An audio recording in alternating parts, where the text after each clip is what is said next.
In this episode, I'll be reviewing Passages, which was released this year in 2023. This was directed by Ira Sachs. He co-wrote the screenplay with Arlette Langman and Maurizio Zacharias. I hope I have that pronounced somewhat correctly. It starred Franz Rogowski Ben Whishaw and Adele Exarchopoulos. Again, apologies if I don't have these great names pronounced correctly. Let's jump into the review.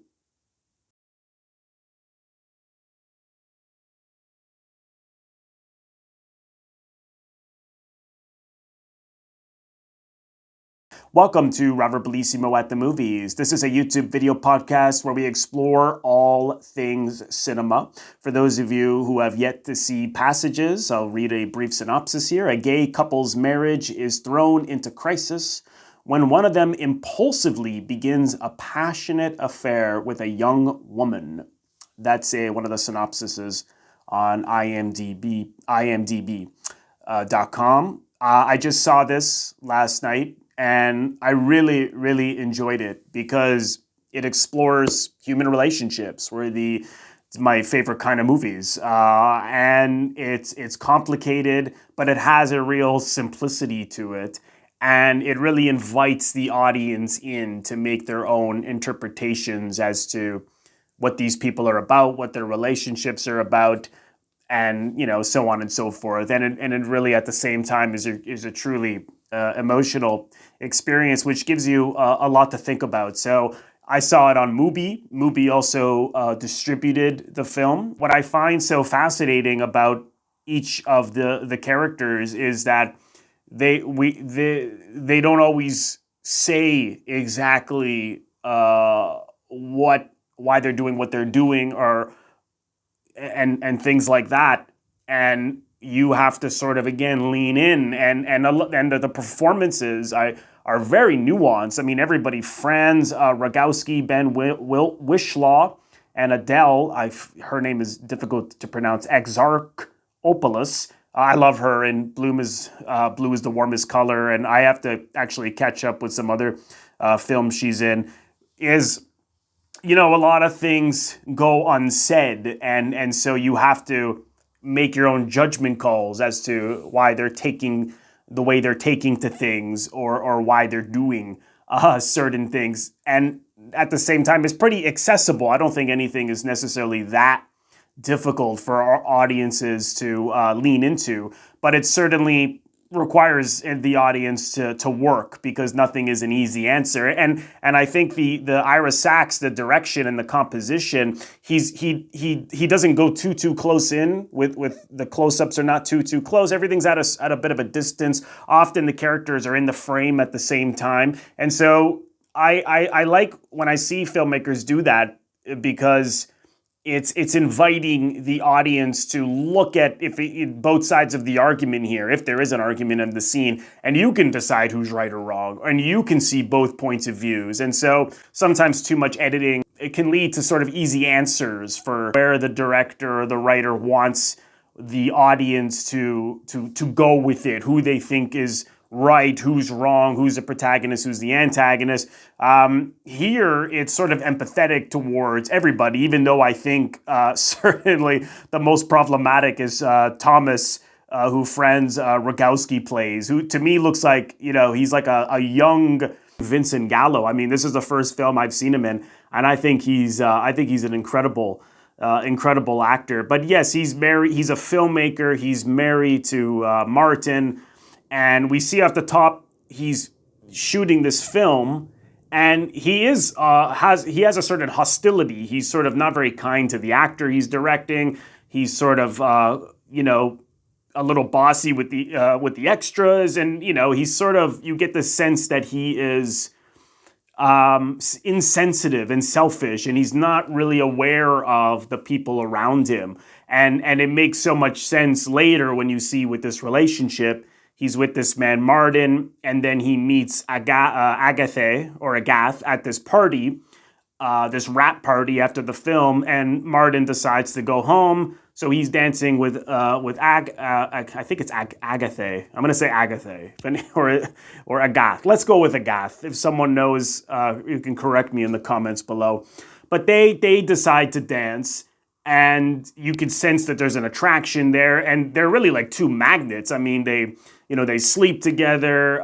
He sees her like very shortly afterwards, and they're just like boom. They come together so quickly. It's this visceral response, sexual response between the two of them, and we know he's married to Martin, and so okay, you're thinking, well, then I'm guessing that he's bisexual, Thomas or Tomas, and he tells Martin, and Martin he seems upset, but at the same time, there's see again the director to the writers, they don't tell you everything. You get the sense that there's some kind of an understanding that stepping out every now and then is acceptable, because even though he's upset, when he tells him, he's sort of open to hearing about it. So it doesn't kind of come out of the blue, and he doesn't seem shocked or destroyed emotionally by it, even though he's clearly upset. There's a certain understanding there. Another possibility is just that there's something really toxic at play here, because he does say a little later, Martin to Tomas, this always happens when you finish a movie. So either he cheats occasionally and Martin just puts up with it, is another possibility here. What's interesting is that he keeps sleeping with her, and so Martin, of course, is I took it as that he's heartbroken. They're married, and he meets this author, Ahmad, played by Erwin Capoa Fale. I hope I have that pronounced right. Yeah, he was quite good as well. And so when they meet, they're at this restaurant, and you can sense that there's a certain attraction between the two of them. So he gets with him, right? And that, of course, makes Thomas jealous. So Thomas, is now the film to me has a certain sense of humor, because he now is with Agathe. But you see very quickly, once they move in together, he starts to seem disinterested in her, and he's missing Martin, and he keeps showing up where Martin works, and he's showing up at his place. And so, again, you get the impression that he's torn. He has fallen in love with both of them. He can't just have one, he has to have both. And he tells Agathe that he loves her. I mean, he passionately falls for her, and she for him. But like I said, before you know it, he's distant at home, and he seems like he's not really paying attention to her. He's preoccupied with Martin. He walks in, and now Ahmad is seeing Martin, and he finds Ahmad in the shower, and he storms out, and so he's torn. He's confused. He really doesn't know. He doesn't know what to do. So again, it's sort of darkly humorous, because he goes to Martin and weeps and says he loves him, he needs to be with a man, and he needs him back, and they hug, right? And so Martin clearly still loves him, and now what do you do? Because at the same time, what we find out right after they have sex, because they still own this house together, which they're going to sell, right? So now again, he can't just cut him out of his life. They have to deal with their property together. And he's like, he was going to show the house in the morning, or he was going to, I forget exactly what it was that Martin was going to go do that had to do with the house, but he was going to leave very early. And Thomas was like, oh, okay, I'll crash here and stay. And then, of course, they wind up having sex. And right after that, he tells him in the morning that Agathe is pregnant. So, okay, now we've got that. And, Martin says to him, oh, yeah, you're going to tell me that after we've had sex, right? So again, he's acting selfishly. Which again, you see him on the set like that. But I never find that I hate him, even though he's a selfish person and he doesn't see that he's hurting people. I think he's totally in love with both of these people, and as a result, he's acting in a selfish fashion. I mean, I'm sure that he's a selfish person, but I couldn't help but feel for him, because really falling for being in love with two people and trying to make that work, which again, has anyone made that work? I'm sure someone has. Some people, in relationships have been able to make something like that work, but I would imagine that would be very, very difficult. And so, now she's pregnant, and he even says to Martin, "Oh, well, don't you want a baby?" And it's almost like what he's thinking, Thomas, is for them to all three, for them to all three be together. And it seems as though that's what they try, because again the film doesn't tell you exactly how long the span of time has gone, because then before you know it, you see the three of them having like this party together with all these people, and so you're like, okay, so there must have been some kind of an agreement that they were going to try to be together. That's what I took from it anyways. Again, the filmmakers are not saying this because they're intentionally keeping a distance so that, again, the audience can participate in what's going on. But there's a really good scene where Thomas goes to meet Agath's parents, and again, I love the way in which it's shot, because again, there's at a certain distance, everyone's often in the frame, and so we see these opposing points of views, and they both have, the parents are concerned, he was just married to a man. I don't even know if the divorce is necessarily final. He hardly knew Agath, and now she's pregnant. They're living together. So they do come on a little strong. And then, Agath is like, oh, you're interrogating him. The father doesn't speak English. He only speaks French. Thomas is from Germany, but he's living in Paris. Again, if I didn't mention, this is all taking place in Paris. That's another thing that's interesting. He's German. Martin is British, and then Agath is French. So even their locations complicate things. And, the mother says, oh, hey, are you, would you ever go back to Germany? And he's like, oh, I wouldn't rule it out. And of course, they start to get concerned. Well, you have a child on the way. So I can understand why he gets mad. I can understand why they're pushing for answers. They're concerned for their daughter. They want to make sure that she's going to be taken care of. Things are moving very, very quickly, and now she's pregnant. But that scene, it's both darkly comedic and so embarrassing to watch, because it's like, oh my God, he just met them, and this is what's happening. Usually when you meet the parents of your girlfriend, it's you gradually get to know them, but this one, just because things have gotten so intense so quickly, then these meetings are intense so quickly. But that goes terribly. And of course, later, oh my God, he's having sex with Martin while poor Agath is in the other room, and she's hearing all this, and you can see she's lying on the bed, and you can tell she's clearly upset. So whether they all tried to be together or not is not clear, but that's what I took from what was going on here. And, he drives her home, he drops her off, and there's nothing. They don't even talk. Nothing is said. And he gets very, very upset in the car, Thomas. And so clearly this is not going to work. This is not going to work between these three people. There's this scene where Martin and Agath tells Martin that she had an abortion. Clearly and Thomas didn't tell Martin. And, the thing with Martin is that he seems like a very nice, kind, decent man. He's concerned for Agath. He's concerned about this child. Again, this is what I took from it. He's got a sense of honesty about him. And so he's the polar opposite to Thomas.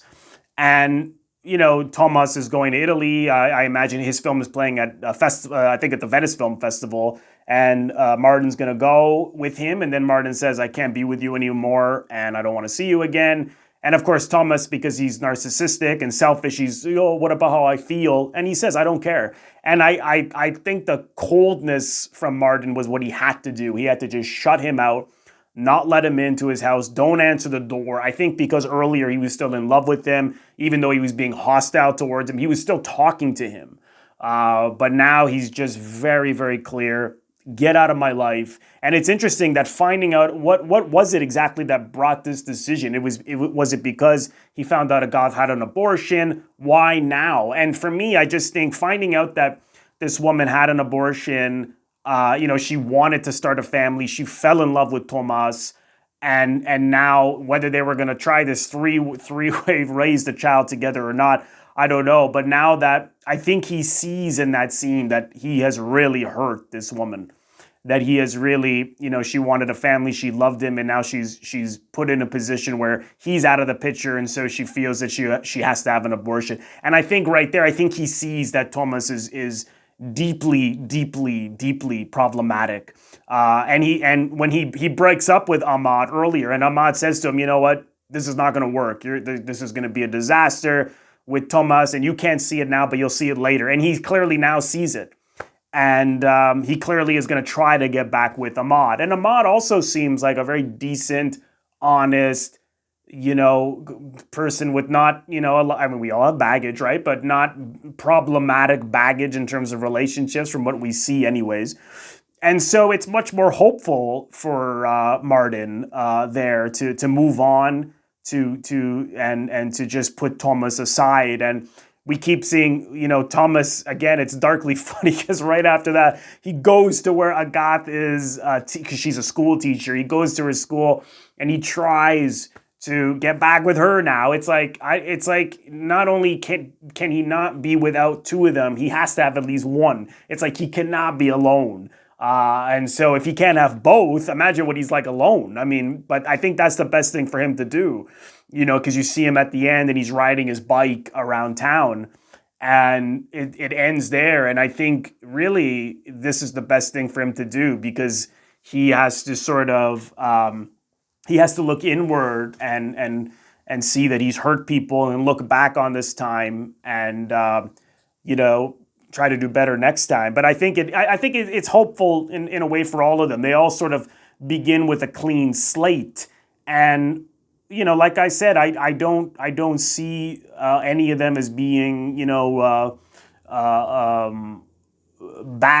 I don't see Thomas as being a bad person. I think he's just doing bad things, and I don't think he necessarily means it. I think it's just part of his makeup, whether he's a narcissist or he's very deeply selfish.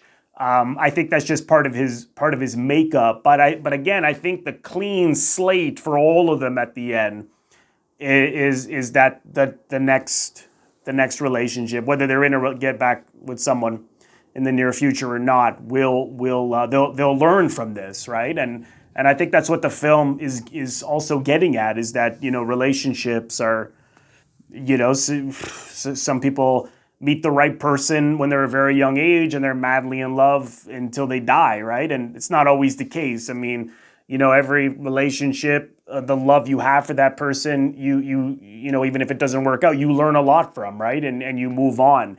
And I think that's ultimately there's a lot that's positive in it. I just read that that this, when they release it in theaters, again, you can see it on Mubi if you have the Mubi streamer, but I don't know if it's still in theaters, but it was in theaters, and it got an NC-17. And I thought, it says right here, the trivia, Ira Sachs distributor Mubi rejected the NC-17 rating the movie received and released it in theaters unrated in August 2023.